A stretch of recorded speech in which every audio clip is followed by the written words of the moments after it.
welcome back to Town Frontline. Jay here with another review. Today I'm reviewing Detective Comics number 966. The title of this issue is A Lonely Place to Live In, Chapter 2.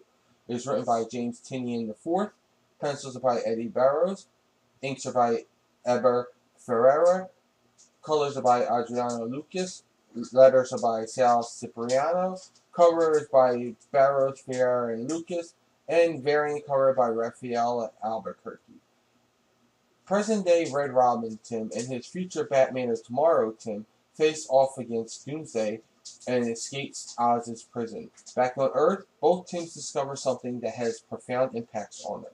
Warning: this review will contain major spoilers. If you have not read Detective Comics number 966 and do not want to be spoiled, please put this video in your to-watch list and come back after you've read it.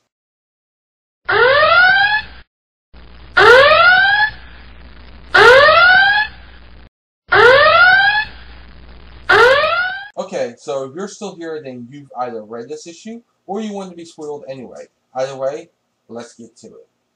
This issue starts off with many tomorrows from now, at least past the year 2035, according to this story, with Tim as Batman taking on Anarchy, where he is looking for Stephanie before he is caught by GCPD and the Commissioner, Montoya, who tells him that bats are no longer allowed in Gotham City.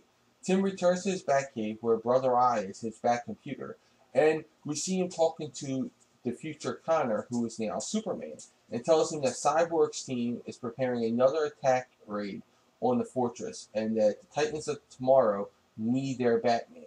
Tim is then grabbed by blue energy, showing us this is how he got to become Oz's prisoner. I love the nods to Jeff Johns' Titans of Tomorrow story here. It's excellent. I love that story, and I love this this nod to it. So we cut to the present day where both Tims are taken out on Doomsday. Bat Tim tells Robin Tim how he became Batman. After Bruce's death, Dick assumed the role for a little bit, but he retired and he started to he settled down with the family. Jason lost a leg and disappears in depression, leaving Damian to assume the role. And as Batman, he nearly burns the city down before Tim takes him out and becomes Batman. This was done perfectly. In just one page, Tynion tells us all about the former Robins in the future. We get a full history here in just one page. Loved it. I love knowing that Tim's process and what drove him to be this dark of a person. They also have to work together, though, to stop Doomsday, and with the help of a Superman hologram, they manage to get him back in his cell before Bat-Tim teleports him back to Gotham and tells Robin Tim to forgive Connor now. But Robin Tim has no idea who Connor is, which makes Bat-Tim cut Tim's forearm, which leaves a scar on his arm, letting Bat-Tim's arm, letting him know that the future is not fixed. Time is not fixed. It can be changed. So he knocks out Robin Tim, and leaves saying that he's going to go kill Batwoman and finally be free. This has me so excited now. My mind is running wild with theories and expectations. I cannot wait for the next issue. This story gets 5 stars. It is flawless. The art here was great. I love the way the paneling told the story. The colors were bold and dark, setting the mood for the issue, and the pencils and the inks were tight as can be.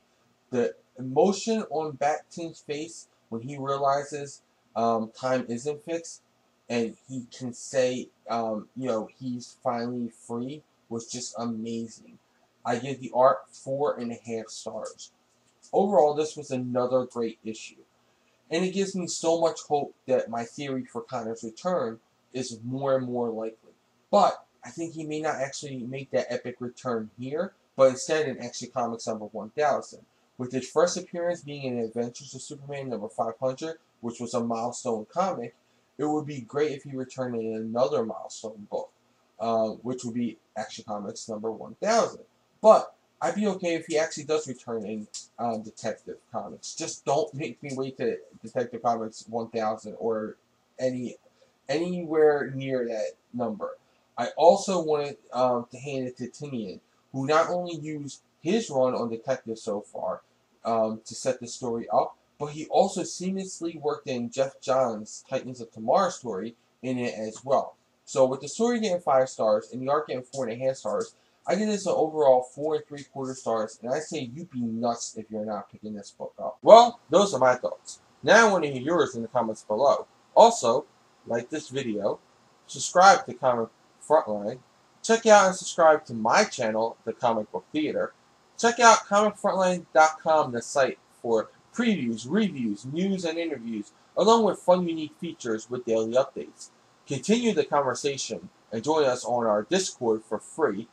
Don't forget to like and follow me, The Comic Book Theater, Media Manus, and Comic Frontline on Facebook, Twitter, Google+, and don't forget to catch Frontline Live every Tuesday night right here on YouTube and download it every week on iTunes for free. I'll include all these links in the description below. Until then, I'll catch you in the next review.